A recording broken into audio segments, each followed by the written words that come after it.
मानार विधानसभा अंतर्गत जंदाहा प्रखंड का मुकुंदपुर भात ग्राम पंचायत और मेरे साथ वहाँ के प्रतिनिधि हैं लालदेव राम जी। एससी कम्युनिटी से आते हैं और ख़ास करके राष्ट्रीय लोक मोर्चा के जिला के अध्यक्ष भी हैं, एनडीए के पार्टनर हैं। वर्तमान विधायक यहाँ से एनडीए के जीते हैं उमेश कुशवाहा जी, प्रदेश में अध्यक्ष है जेडीयू के। और बहुत सारी चर्चाएं हैं। उस चर्चा में एक महत्वपूर्ण चर्चा ये है कि 5 महीने के बाद जो त्रिस्तरीय चुनाव होने वाला है बिहार में, इन 5 वर्षों के दरमियान सरकार के माध्यम से क्या सुविधाएं दी गई और ग्राम पंचायत में उसका लाभ कितने आम जनों तक पहुंचा, ये समझने की मैं कोशिश करूंगा। और साथ में जो खामियां हैं, जो दिक्कतें हैं, उसको सरकार कैसे हल करे, ये भी बात समझने की काम होनी चाहिए। लालदेव जी, आपका ये दूसरा टर्म है प्रतिनिधि के तौर पे, और उस संदर्भ में मैं आपसे ये पूछूंगा कि पूर्व में जो चर्चाएं हुई थी, पूर्व में जो पंचायत की विकास हुआ करती थी, अभी वर्तमान में जो पंचायत का विकास हो रही है, इसमें ऑनलाइन के माध्यम से जो व्यवस्था की गई है, इसको आप किस एंगल से देखते हैं? देखिए, इसको तो हम एनडीए के सरकार के हम अच्छे तरह से देखना चाह रहे हैं। जो अच्छा वो निर्णय है, उनका निर्णय अच्छा। इस मामले में सरकार जब पैसा देता है तो सरकार की जानकारी होना चाहिए, एक एक आम पब्लिक को भी जानकारी होना चाहिए, नीचे से ऊपर तक अधिकारी से लेकर प्रधानमंत्री जी तक के जो है जानकारी होना चाहिए। ये बहुत अच्छी बात है, पहले के अनुकूल आज के डेट में जो है बहुत ही अब एक सवाल है कि कुछ खामियां भी हैं जिसको सरकार दूर करे तो आने वाले समय में ग्राम पंचायत की जो स्थिति है और अधिक सुंदर हो जाएगी। उसमें खामियां में आप क्या मानते हैं? खामियां में मान रहे हैं यही चीज़, जो पंचायती राज जो है उसका पंचायत प्रतिनिधियों का अधिकार जो है हनन किया जा रहा है, उसको जो अधिकार से थोड़ा वंचित किया जा रहा है। जो डायरेक्ट ग्राम पंचायत चाहे कुछ करना वो कर नहीं सकता है, क्योंकि अधिकारी लोग जो है वो किसी न किसी बड़े नेता से प्रभावित रहते हैं।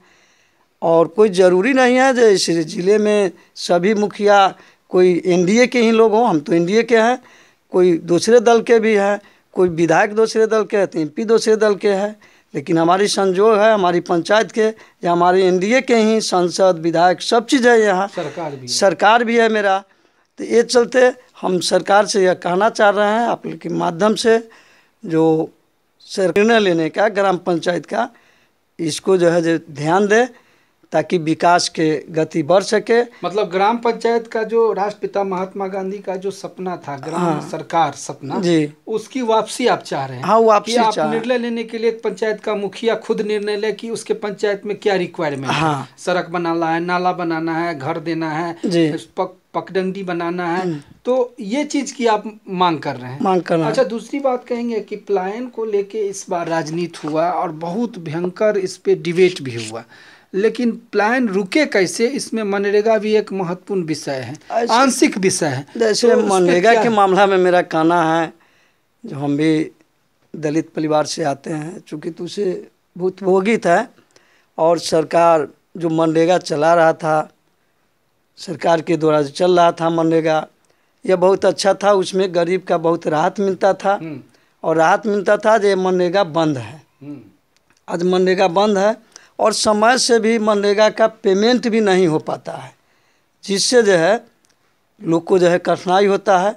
तो यह मनरेगा चालू किया जाए ताकि किसी दलित टोला में तालाब है, पोखरा है, गड्ढा है, तो उसको मिट्टी वर्क से भरा जाए ताकि लड़का बच्चा जो डूबता है उससे जो है बच पाए। किसी जात का जो गरीब लोग है उनका दरवाज़ा पर ईंट सोलिंग हो, फेबर ब्लॉक सोलिंग हो, मिट्टी वर्क हो, पुल पुलिया का काम हो, ये सब होना चाहिए।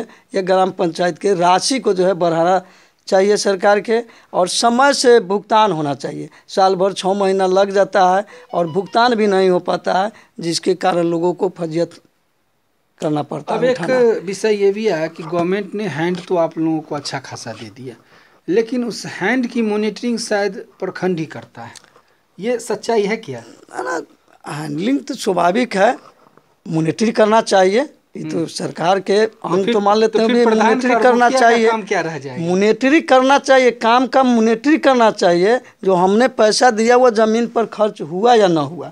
लेकिन अधिकार जो है काम करने की अधिकार उसको जो है ग्राम पंचायत को देना चाहिए, मुखिया को देना चाहिए। अच्छा, बैठने के लिए कार्यालय की व्यवस्था सरकार कहती है कि हर पंचायत में सरकार भवन बनेगा, लेकिन जमीन का मसला आ जाता है जिस वजह से नहीं बन सर इसमें मेरा कहना है जो बहुत सारे पंचायत में है जो बिहार सरकार की ज़मीन नहीं है, जिसके कारण विवाह भवन, चाहे मान लेते हैं जो आंगनबाड़ी केंद्र है, स्वास्थ्य केंद्र है, चाहे पंचायत सरकार भवन है, नहीं बन पाता है। तो जिस तरह से हम ये सरकार से आपके माध्यम से कहना चाह रहे हैं, जो सरकार ज़मीन खरीद कर उस कार्य को बनवाने का काम करें और उसको डायरेक्ट मुखिया ग्राम पंचायत के द्वारा ही कार्य करवाया जाए, ताकि वो ग्रामीण लोगों को देख रेख में काम होता है तो वो अच्छे होता है, मजबूती होता है।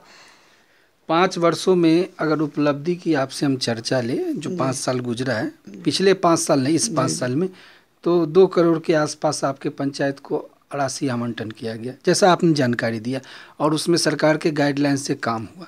लेकिन अभी भी आपको क्या लगता है कौन कौन सा काम छूट गया है पैसे के अभाव की वजह से, फंड के अभाव की वजह से? अब यहाँ चाहिए हम लोग को बाउंडिंग चाहिए फील्ड में, 2 प्रखंड के लड़का से दौड़ता है, सीमान पे हैं आप लोग? हाँ सीमान पर हैं, और कई पंचायत के लड़का से दौड़ता है, बहुत सारे लड़का के नौकरी सर्विस भी मिल गया है एनडीए के सरकार में।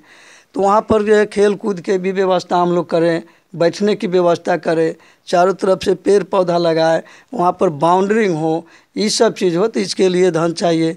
पंचायत सरकार भवन बनाने के लिए, स्वास्थ्य भवन, आंगनबाड़ी भवन, इस सब चीज़ के लिए राशि बढ़ना चाहिए, ताकि राशि बढ़ेगा तभी ये काम होगा। अब पेमेंट समय से हो, तो इसके लिए तो हम लोग को ज़रूरी है। ये मांग है आपकी? जी हमारी मांग है, और हमारी सरकार है, हमारे सरकार भी। तो सरकार को हम लोग भी सरकार, आप भी सरकार, और सरकार तक पहुंचाने का काम हम लोग कर रहे हैं। ये सब व्यवस्था में आप सुधार, सरकार जो अभी जितनी सारी लोग कल्याणकारी सरकारी योजनाएं दे रही हैं वो जनता तक पहुंच रहा है, ये आप एक्सेप्ट कर रहे हैं। हाँ, पहले गड़बड़ी होता था, अब नहीं होता है। पहले होता था, पहले इधर उधर होता था, अब कुछ नहीं, सीधे पहुंच रहा है, डायरेक्ट लोग को पहुंच रहा है, लाभ मिल रहा है। अगर ग्राम पंचायत के कोई भी जनप्रतिनिधि भी काम करता है तो उसको भी नीचे से लेकर ऊपर तक के, या गांव के लोग भी जागरूक रहते हैं, पंचायत के लोग भी जागरूक हैं जो ये काम हुआ या नहीं हुआ, हुआ तो बढ़िया से हुआ कि ना हुआ। ये चलते सरकार का निर्णय अच्छा है। और 20 साल के अंदर में आदरणीय मुख्यमंत्री जी के द्वारा जो कार्य किया गया है, यहाँ से 4 घंटा हम लोग को हाजीपुर जाने में समय लगता था, आज जो है 45 मिनट में हम लोग चल जाते हैं। 45 मिनट में हाजीपुर पहुँच जाए, किसी भी कोना से आइए तो 4 घंटा में आप पटना पहुँच जाइए। अच्छा, एक स्वास्थ्य शिक्षा सब चीज़ में जो है काफ़ी एक मुद्दा आता है कि जो विकास की अवधारणा सरकार पंचायत में चाहती है उसमें बहुत सारे रोड़ा डाले जाते हैं, अड़चने पैदा किया जाता है, जिससे विकास का काम थप जाता है।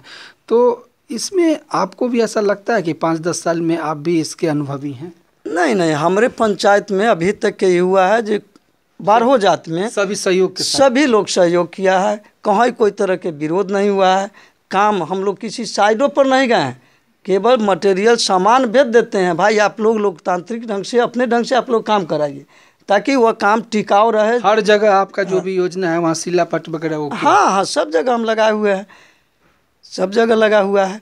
काम भी युद्ध स्तर पर हम लोग कर भी रहे हैं। हाँ, यही बात है, सरकार के चाहिए कि भाई जिस तरह से एमएलसी है, सांसद है, विधायक है, तमाम लोग को जो है ये मिल रहा है, तो उस तरह से ग्राम पंचायत का जो क्या मिल रहा है, तनख्वाह मिल रहा है, पेंशन मिल रहा है, 1200-1500 मिलता है। 1200-1500 5,000 रुपया से क्या होगा, उतना तो फोटो स्टेट में हम लोग को लग जाता है। क्या मांग रखते हैं रेंट में? तो हम लोग चाह रहे हैं, सरकार ने तो बीमा की भी बात कह दी, लाइसेंस की भी बात कह दी नीतीश सरकार ने, अब आप लोग मानदेय बढ़ाने की बात कर रहे हैं। तो हम लोग चाह रहे हैं जब इसको राशि जो है बढ़ाया जाए। सरकार को कह रहे हैं, सरकार के कार्यकर्ता होने के नाते सरकार को कर, सभी मुखिया को चाहिए, सभी जनप्रतिनिधि को चाहिए।